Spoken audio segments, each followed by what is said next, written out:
अभी ईरान ने शायद अपना परमाणु बम का परीक्षण कर लिया है।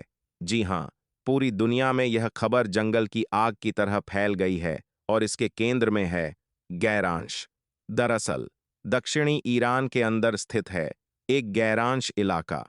आकी दक्षिणी ईरान के अंदर गैरांश कर रहा है, जहां पर आज दोपहर एक बड़ा भूकंप दर्ज किया गया। इसकी तीव्रता रिक्टर स्केल पर करीब 4.3 मापी गई और इस भूकंप की सबसे हैरान करने वाली बात यह थी कि इसकी गहराई सिर्फ 10 किलोमीटर थी। सबसे बड़ा सस्पेंस यह है कि यह भूकंप ज्यादा बड़े इलाके में नहीं फैला। अमूमन 4.3 तीव्रता के भूकंप की कंपन काफी दूर तक महसूस होती है, लेकिन यहां ऐसा बिल्कुल नहीं हुआ। और बस इसी बात ने दुनिया भर के कान खड़े कर दिए हैं कि कहीं ईरान ने अंडरग्राउंड परमाणु परीक्षण तो नहीं कर लिया, क्योंकि इतिहास गवाह है कि परमाणु परीक्षणों के दौरान बिल्कुल इसी पैटर्न के भूकंप आते हैं। आप स्क्रीन पर देखिए, दुनिया भर की मीडिया और डिफेंस सोर्सेज इस वक्त इसी खबर को कवर कर रहे हैं। वहीं अमेरिका की तरफ से अभी तक कोई भी आधिकारिक बयान नहीं आया है और ना ही यूनाइटेड नेशन की न्यूक्लियर एजेंसी या एए ने कोई क्लैरिफिकेशन दिया है। ऐसा इसलिए क्योंकि अंडरग्राउंड टेस्ट के बाद हवा में रेडिएशन के कण ढूंढना बहुत मुश्किल होता है और इस वक्त सारी एजेंसियां सिर्फ असेसमेंट में लगी हैं। इसीलिए हमें अभी यूएसजीएस और सीटीबीटीओ जैसी एजेंसियों की फाइनल रिपोर्ट का इंतजार करना होगा। लेकिन चलिए एक हाइपोथेटिकल सिनेरियो मानकर चलते हैं। अगर सच में ईरान ने न्यूक्लियर टेस्ट कर लिया है और उसके पास 4 से 6 परमाणु बम तैयार हैं, तो फिर इस युद्ध का अंजाम क्या होगा?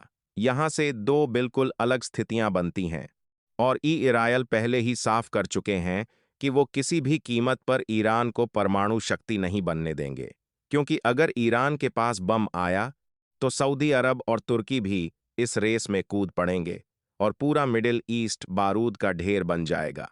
साथ ही अनस्टेबल और तानाशाही वाले देशों के हाथ में ऐसा हथियार आना पूरी दुनिया के लिए खतरा है।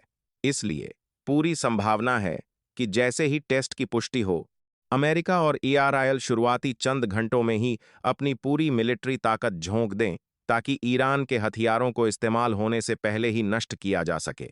यह स्थिति पूरी तरह से गेम पलट सकती है। जैसे ही दुनिया को पता चलेगा कि ईरान के पास परमाणु बम है और वो हार की स्थिति में इन्हें इजरायल या किसी अरब देश पर दाग सकता है, तो ग्लोबल पैनिक फैल जाएगा। ऐसे में दुनिया भर के देश युद्ध रुकवाने के लिए दौड़ पड़ेंगे। अमेरिका और डोनाल्ड ट्रंप के ऊपर इंटरनेशनल कम्युनिटी का इतना भयंकर प्रेशर आएगा कि उन्हें अपनी अकड़ छोड़कर तुरंत सीज फायर के लिए झुकना ही पड़ेगा। यानी यह युद्ध 180 डिग्री पलट जाएगा। इसलिए इस वक्त सारी दुनिया की सांसें अटकी हैं और सबकी नज़रें सीटीबीटीओ और यूएसजीएस की रिपोर्ट पर हैं। वैसे अगर मैं अपना पर्सनल ओपिनियन दूं, तो मैंने पिछले कुछ घंटों में गैरांश इलाके को लेकर काफ़ी रिसर्च की है। मुझे पता लगा है कि यहाँ पर पहले भी प्राकृतिक भूकंप और सेस्मिक एक्टिविटी होती रही है। इसीलिए मेरे हिसाब से यहाँ 50% चांस है कि यह एक प्राकृतिक भूकंप हो और 50% चांस यह भी है कि ईरान ने सच में अपना न्यूक्लियर वेपन तैयार कर लिया है। जो भी सच होगा, मैं लगातार इस पर आपको अपडेट देता रहूंगा। आप चैनल को सब्सक्राइब करके बेल आइकॉन जरूर दबा लेना।